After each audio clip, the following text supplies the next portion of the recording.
kita berdoa dulu. Yang pimpin doa, silakan. Teman-teman, sebelum kita membuat pelajaran pada hari ini, mari kita berdoa menurut agama dan kepercayaan kita masing-masing. Berdoa dengan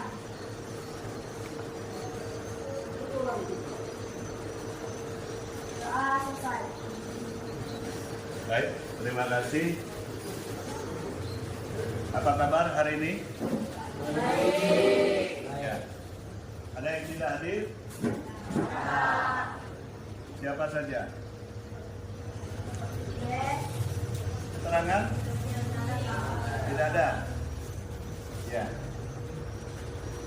Sakit? Tidak ada juga.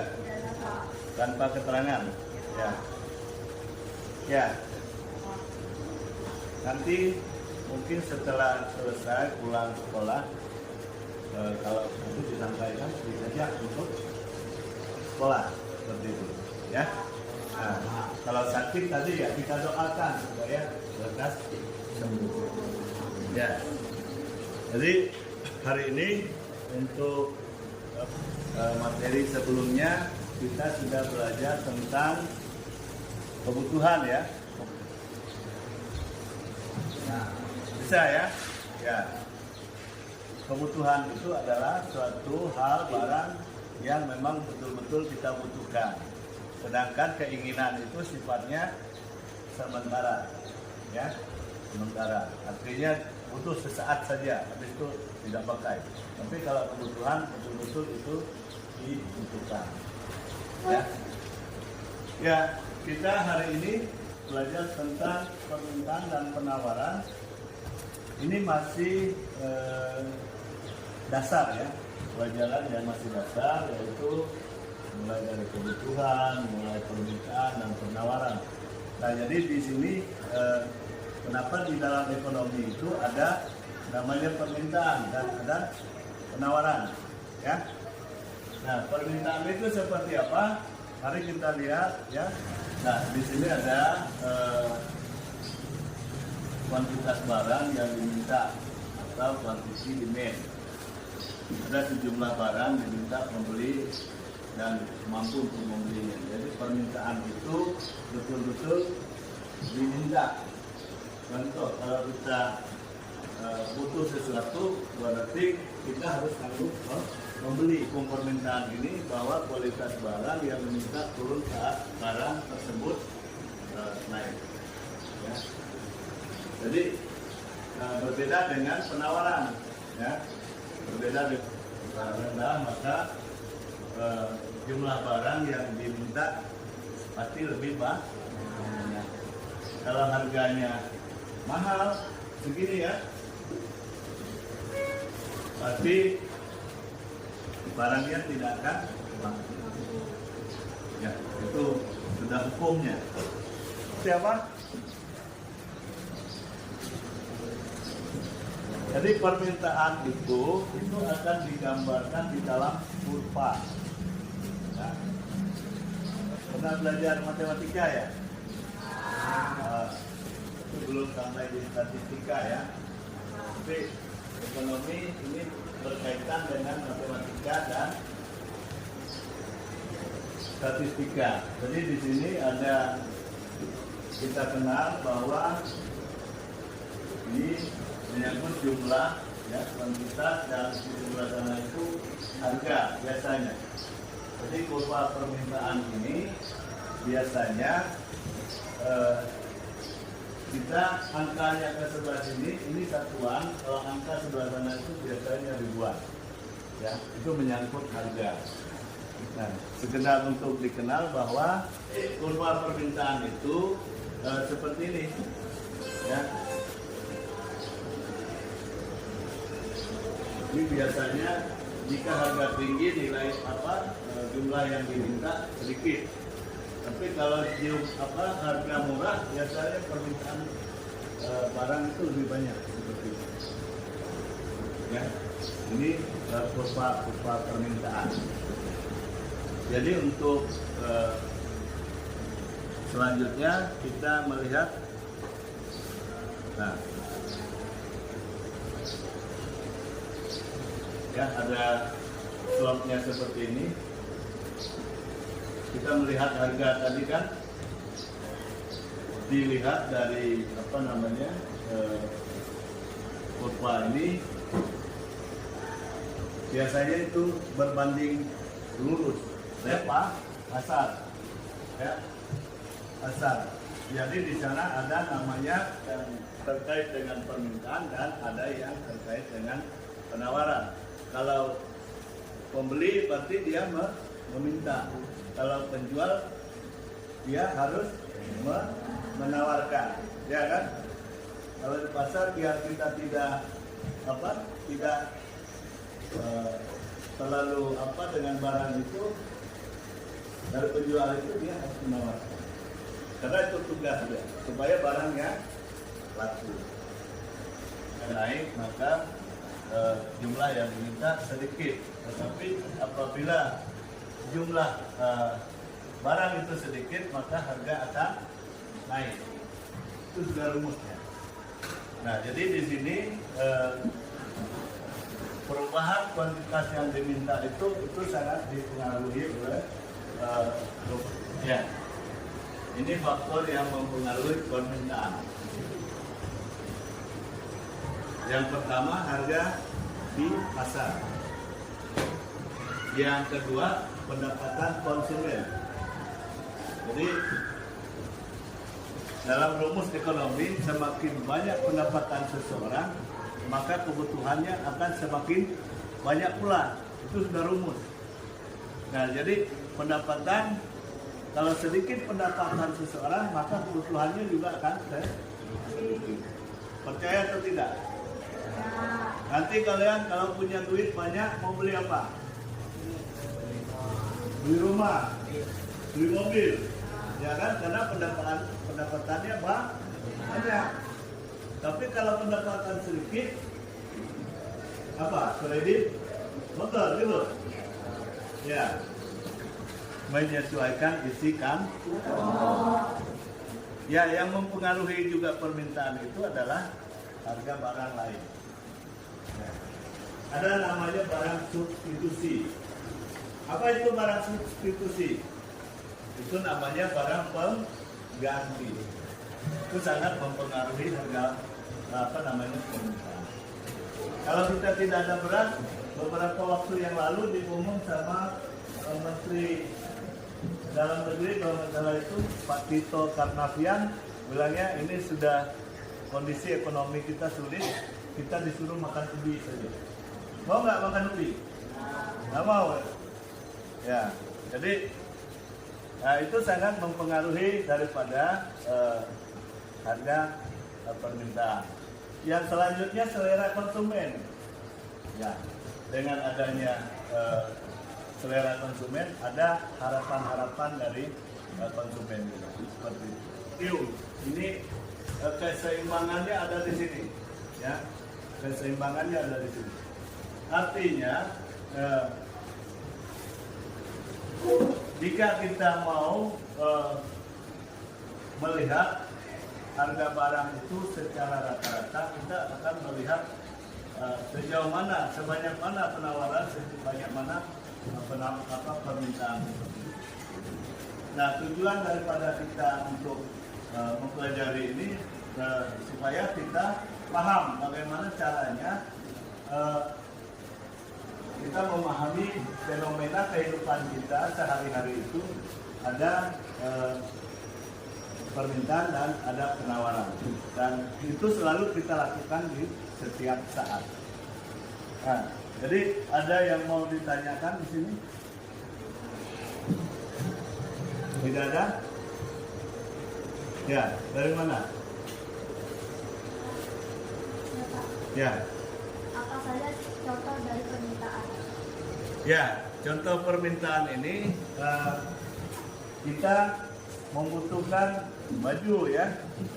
Kita membutuhkan baju. Jadi kalau kita membutuhkan baju, pasti kita membeli baju. Kenapa? Karena kita sudah mulai. Ya. Coba yang akan nyari contoh-contoh penawaran. Ya. Jadi contoh penawaran di sini ada banyak ya. Kita menawarkan bahwa biasa kita ketemu di pinggir jalan, di depan kaki lima dan lain sebagainya.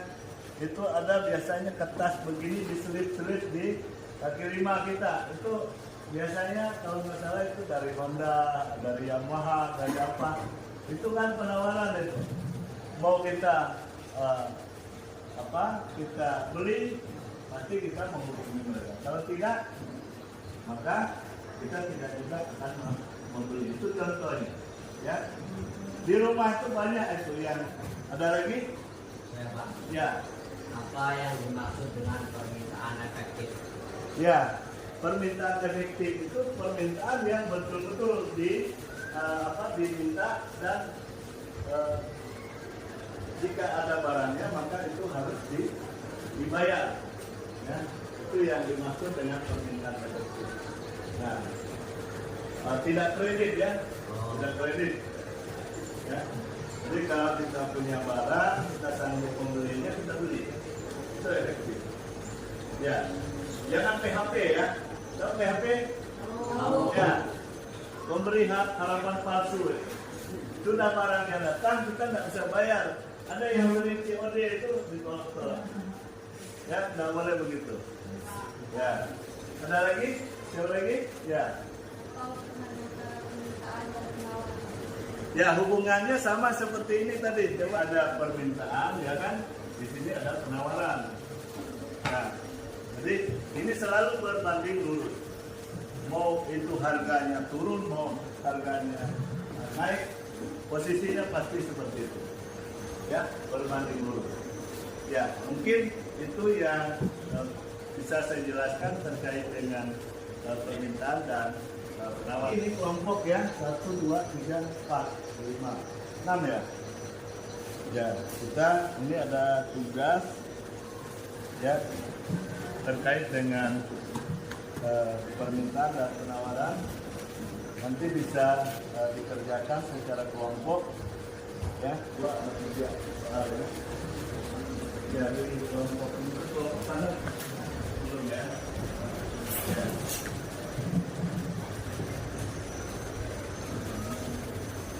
Hanya memindahkan saja. Ya, waktu kita sedikit ya, cepat. Nanti akan presentasi 1 atau 2 kelompok.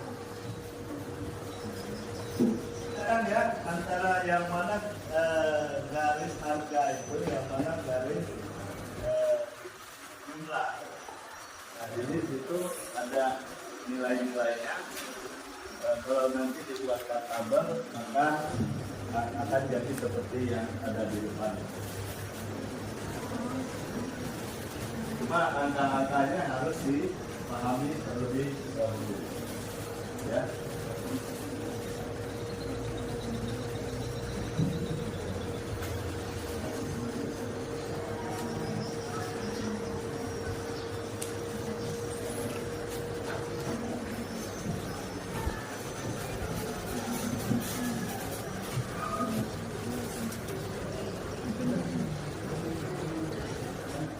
Bisa paham kalau ketemu nanti.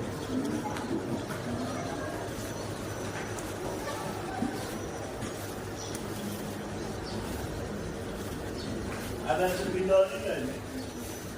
Ada?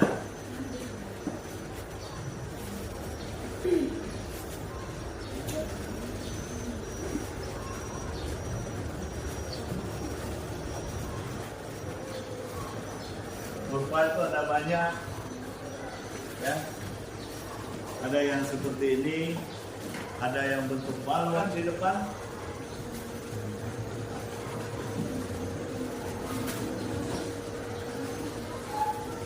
Coba satu orang tampil di depan.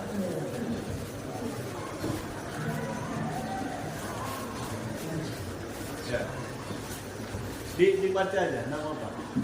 Di situ ada pertanyaannya kan? Ya, ini yang apa? Penawaran atau permintaan yang diminta? Oh, ini permintaan ya? Oh ya.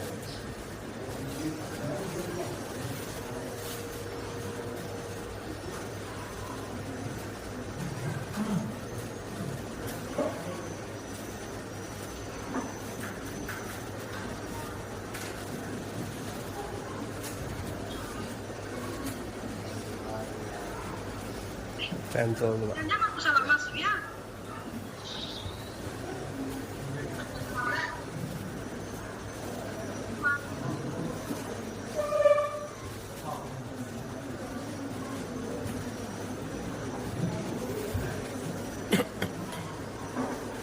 Baik, ada yang seperti ini?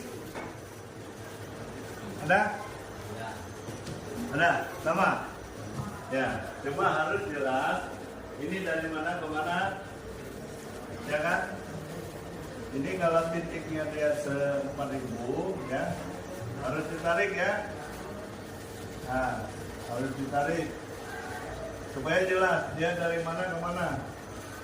Nah, kalau di sini, ya kan kelihatan nih kotak-kotaknya nih. Kalau di sini 1.000 misalnya, tarik supaya jelas. Nanti titik ininya kelihatan, ya, ya kelihatan seperti ini, ya. Oke, ini artinya bahwa jika harganya naik, ya kan, yang diminta cuma 10. Tapi kalau harganya 1.000, yang diminta 50. Silakan dulu. Oke, ada lagi? Tepuk tangan. Oke.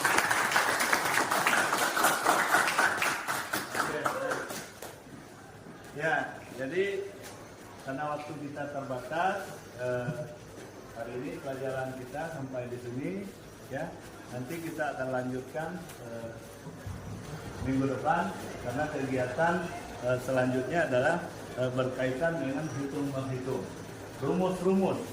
Ya, hari ini kita hanya mengenal yang namanya kurva permintaan dan penawaran. Semangat?